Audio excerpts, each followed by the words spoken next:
Hey guys, it is Mary. I am so excited to be bringing you this next video series.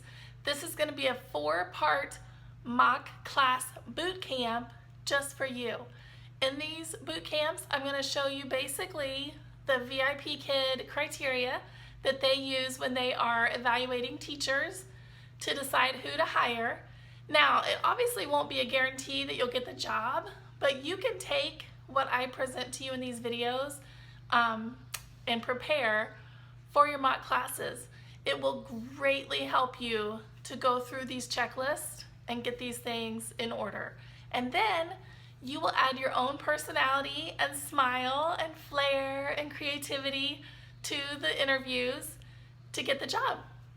I do have to apologize. I am losing my voice a little bit, so sorry it's so crackly, but let's get started. This first video in the bootcamp series, I am going to call Common Sense for Mock Class, maybe Common Sense Prep.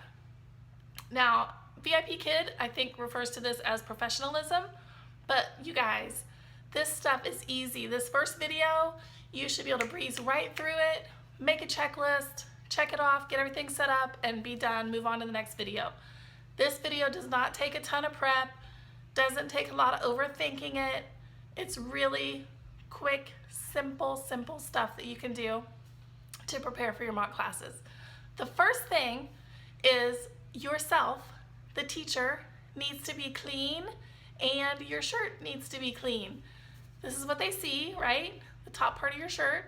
So it needs to be clean, something simple, something solid, no distracting letters, nothing vulgar, keep it appropriate for children.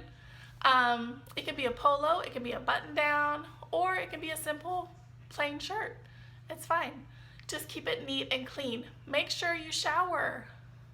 I know it sounds crazy, but obviously we need to put that in there. So make sure you are clean. Maybe do a little makeup if you wear makeup. Just keep it very presentable. Make your appearance nice, right? As nice as it can be. I did mine at 2 a.m., so I'm sure it looked a little rugged, but yeah, I was clean. The second thing is you want to have all of your equipment working. I know, light bulb. But seriously, again, it's on there for a reason because people come to these without equipment working. So make sure your computer is working. Make sure the battery's charged, it's not gonna die. Make sure the camera, whatever you're using, whether it's in the computer or a separate little webcam, it needs to work and not be like fuzzy and blurry. So make sure it's really crisp. Make sure your headset or your microphone is working. Make sure your mouse is working correctly. You do need to use the mouse during the mock classes, so that needs to work. And then probably the most important part of the equipment is your internet. You have to have strong internet to teach for VIPKID. So if you've got shady Wi-Fi, we've all been there, go somewhere else or plug in to your internet directly. You can do that with a wire or a cable, I don't know. My husband knows that stuff. I don't do that department, but there are cables that you can plug directly into the internet for a stronger signal. So just make sure your Wi-Fi is not gonna go out, your internet is not gonna go out, your computer's not gonna die. Just get all that stuff ready so that everything is prepared and ready for your interview.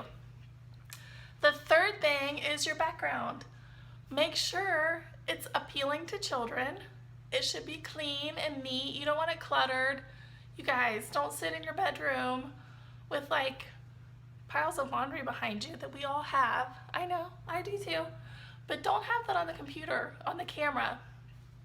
Whatever is showing, that is what needs to be uncluttered. So like over here in my office, it might not be as uncluttered as what is right here. So whatever is showing in the frame is what you need to worry about. I got this map for $1. $1, that's it. The backgrounds were $1, the little banners. So it can be really cheap, but put something up that's educational or just something that's nice and clean, simple. Some people use fabric. Just keep it simple. Make sure it is clean and uncluttered. You don't want to have your dresser back there or your dining room table full of dishes or whatever. Just keep it clean uncluttered, educational. Also appealing to children is good. The fourth thing is to maintain an appropriate distance from the camera. You don't want to be so close that it gets creepy, right? And you don't want to be so far away that they're like, where are you? Just keep it cool. Keep it a good distance. This is good. You know, we're just chilling. We're talking. You can see me. You don't just see my head. It's not like I'm like this.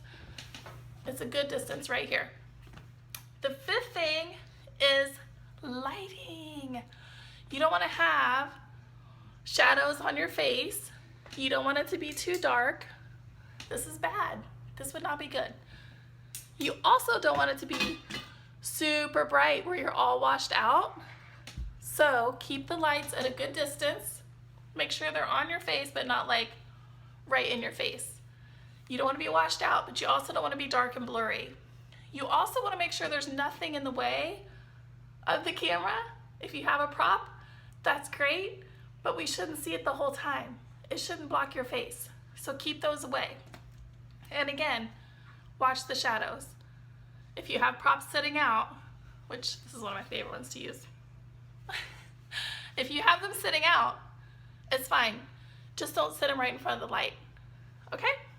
And that's it. Those 5 things, easy. Go make your list, check it off, set up your station, and move on to video number 2 in my boot camp. See you guys.